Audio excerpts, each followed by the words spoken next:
नई पॉलिसी है for January 2026 intake. जनवरी 2026 में ये यूनिवर्सिटी ने अनाउंस किया कि वो अब एप्लीकेशंस ओपन करेगी, लेकिन अब जो ओपन करेगी वो अगेन थोड़ा सा अपना वो चीज़ें चेंज करके आई है थोड़ी।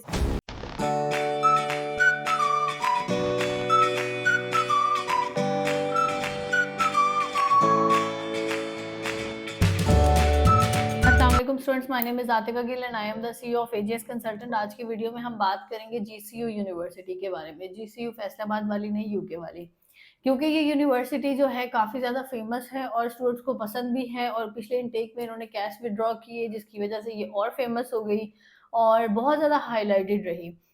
डिपॉजिट वापस कर दिए, काफ़ी एक वो केओस का सिचुएशन बनी थी जब जीसीयू ने कैश विड्रॉ किए थे और उन्होंने लेना बंद कर दी थी आगे फर्दर डिपॉजिट। तो वो एक बड़ी एक डिसअपॉइंटमेंट वाली सिचुएशन थी।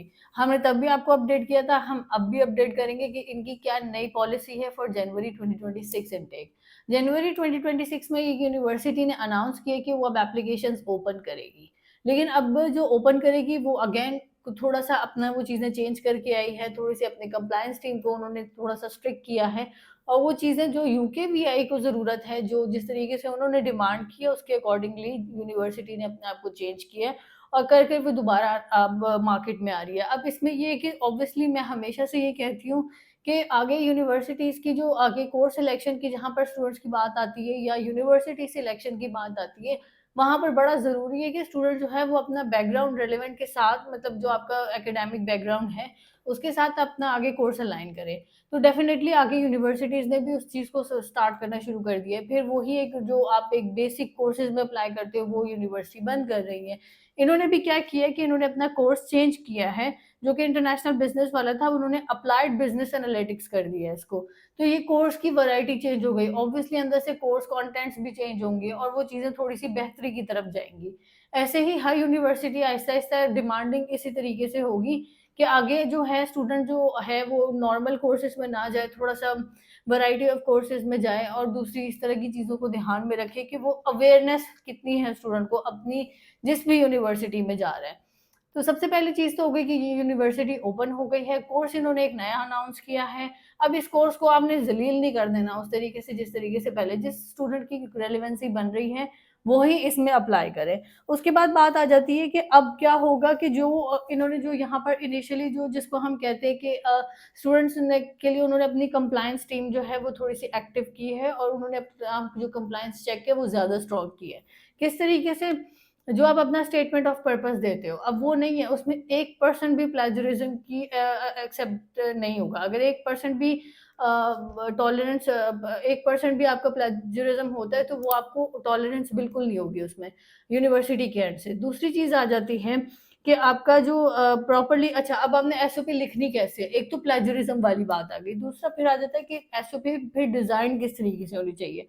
इंट्रो से लेकर आपका फ्यूचर प्लान्स तक वो हर चीज़ अलाइन्ड होनी चाहिए। आपके कोर्स आपने क्यों सिलेक्ट किया है, आप कोर्स क्यों पढ़ रहे हो, आप यूके क्यों सिलेक्ट कर रहे हो, ईच एंड एवरीथिंग जो है वो आपस में अलाइन्ड होनी चाहिए और उसकी कोई सेंस बन रही होनी चाहिए। अगर आपने कोई अपना एक्सपीरियंस बता रहे हो, तो उसकी भी रेलेवेंसी होना बहुत ज़रूरी है।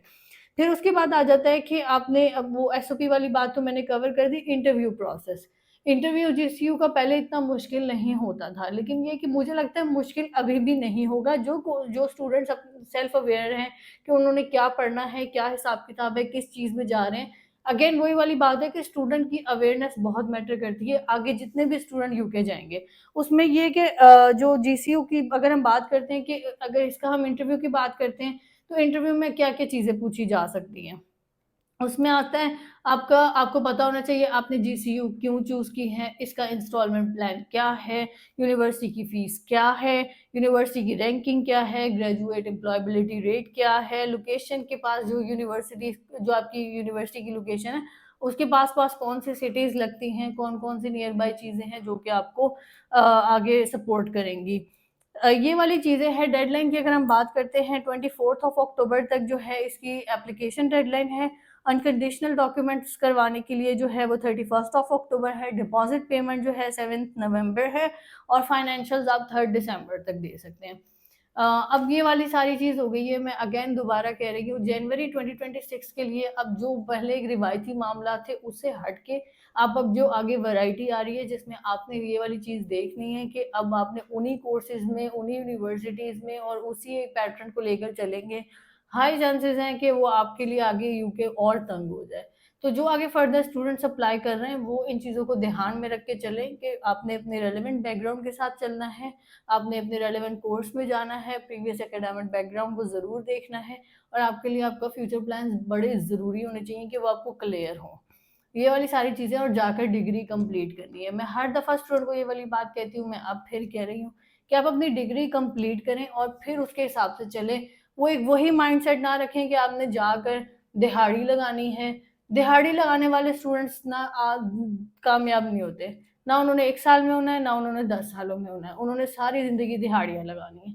आप उन चीज़ों से बचें, अपनी डिग्री कंप्लीट करें, इंशाल्लाह अल्लाह ताला आपका साथ देगा। Thank you so much for now. अगर इससे रिलेवेंट कोई भी क्वेश्चन हो, कोई भी क्वेरी हो, आप मुझसे, मेरी टीम से कॉन्टैक्ट कर सकते हैं।